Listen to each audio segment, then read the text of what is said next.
Hi friends, देखते हैं high school की कविता जो कि बहुत ही इंटरेस्टिंग और बहुत ही हास्यात्मक कविता है और एक बैलेट का एक पैरोडी है। इस कविता को ऑग डेड नेस ने लिखा है जो कि इस प्रकार है। इसके सबसे पहले मीनिंग देखते हैं और इसके बाद इसके कुछ शॉर्ट आंसर रहेंगे और कुछ बहुविकल्पी रहेंगे और कुछ ट्रू फॉल्स भी हो सकते हैं और कुछ सेंट्रल आइडिया के बारे में चर्चा की जाएगी। देखते हैं सबसे पहले इसमें इसके मीनिंग और इसके बाद इस कविता को बाद में एक्सप्लेनेशन भी दी जाएगी। तो इस प्रकार से देखते हैं। मस्टर्ड क्या होता है? एक क्रॉप सरसों होता है। स्केल क्या है? हार्ड कवरिंग या सल्के होता है। अंडरनीथ का मतलब इनसाइड के नीचे। फॉर का मतलब इन ऑर्डर। टू डू के लिए। डैगर्स क्या है? तो अभिपन या खंजर होता है। ब्रेव क्या है? तो बोल्ड या बहादुर। चेस्ट क्या है? तो फॉलोड या पीछा करते थे। सेफ क्या है? तो सिक्योर का मतलब सुरक्षित। अनमर्सीफुल का मतलब होता है विदाउट मर्सी मतलब निर्दयतापूर्वक। रेवडली का मतलब विदाउट पोलाइटनेस अशिष्टतापूर्वक। सूप क्या है? तो वाइब्रेटेड हो जाएगा, हिला देती।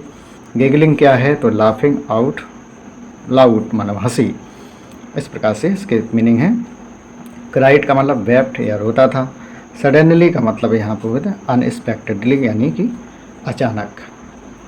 इसके बाद देखते हैं। हियर्ड का मतलब होता है फेल इनटू ईयर्स सुनी। ग्रॉल्ड का मतलब स्नेल्ड मतलब गुर्राया। विंडा क्या है? तो मतलब विंडो या खिड़की जिसका अर्थ है। पिस्टल का मतलब स्मॉल वीपन या पिस्तौल होता है।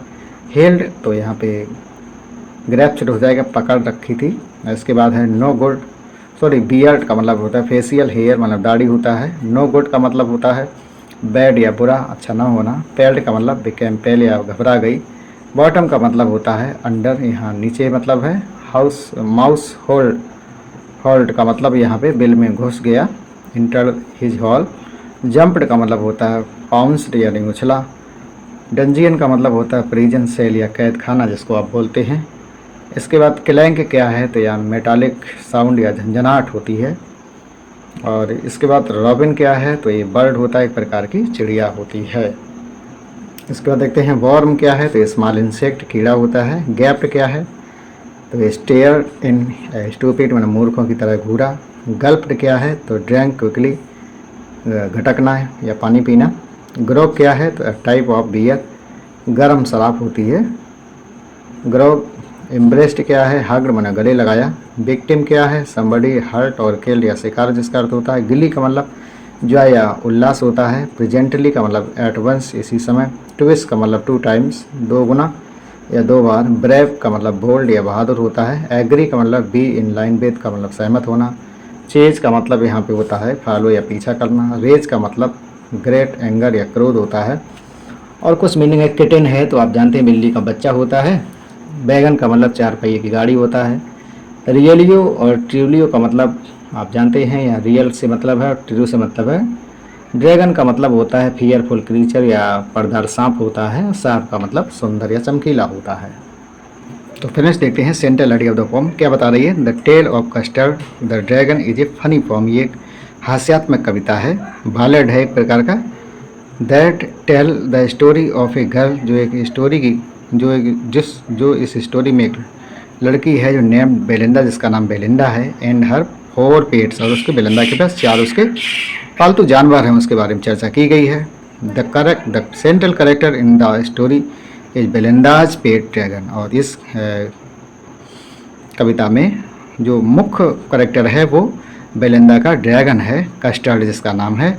द पोइट से कवि बताते हैं, कहते हैं that all the other pets are very brave, माना कि उस ड्रैगन को छोड़ करके अन्य जितने भी पेट्स हैं वो बहुत बहादुर हैं। But the dragon is very timid, लेकिन जो ड्रैगन है वो बहुत कायर है। हाउएवर फिर भी when a real danger comes, जब वास्तव में खतरा उपस्थित होता है, खतरा आता है।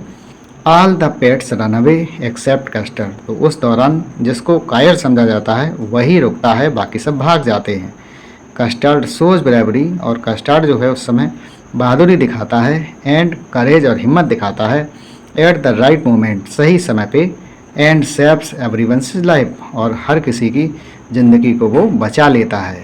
इन दिस पॉम, इस कविता में द पॉट जो कवि हैं हैज़ ट्राइड उन्होंने प्रयास किया है, टू से बताने का, दैट कि समटाइम्स कभी कभी, अ टिमिड पर्सन एक कायर पुरुष, इज द एक्चुअल हीरो वो कायर पुरुष क्या होता है, वास्तव में नायक की तरह काम करता है, in the toughest situation of life जब जिंदगी में बड़ी विषम परिस्थिति आती है तब वो एक कायर जो होता है वो एक ब्रेवरी की भांति कार्य करता है और संकट में फंसे लोगों को बचा लेता है। यही इस कविता की थीम है। इसके बाद इसके कुछ शॉर्ट आंसर हैं, वो आपको बहुत काफ़ी मदद करेंगे इस कविता को समझने में। तो इस प्रकार देखते हैं इसके आगे। तो देखते हैं यहाँ पे, वेयर डिड बेलिंदा लिव, तो इसका आंसर हो जाएगा इन ए white house.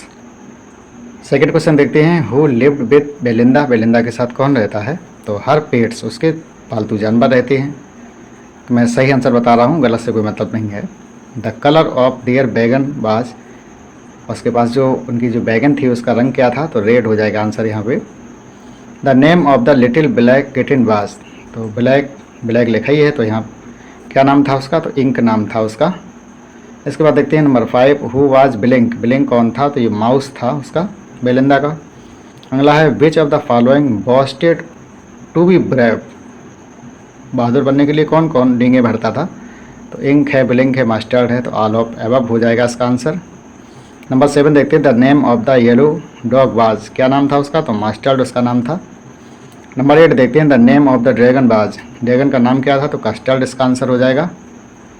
How many weapons did the pirate have, मैंने जो समुद्री डाकू था उसके पास कितने वीपन्स थे, तो 3 हो जाएगा यहाँ पे, 2 रिवाल्वर थी और 1 कटलाक थी उसकी।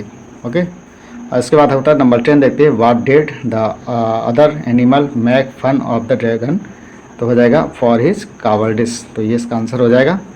तो इस प्रकार से इस कविता को यहीं समाप्त करते हैं और चैनल को ज़्यादा से ज़्यादा लाइक करें, शेयर करें, सब्सक्राइब करें, ज़्यादा से ज़्यादा लोगों तक पहुँचाएँ, इसी कामनाओं के साथ। Thank you very much, have a nice day.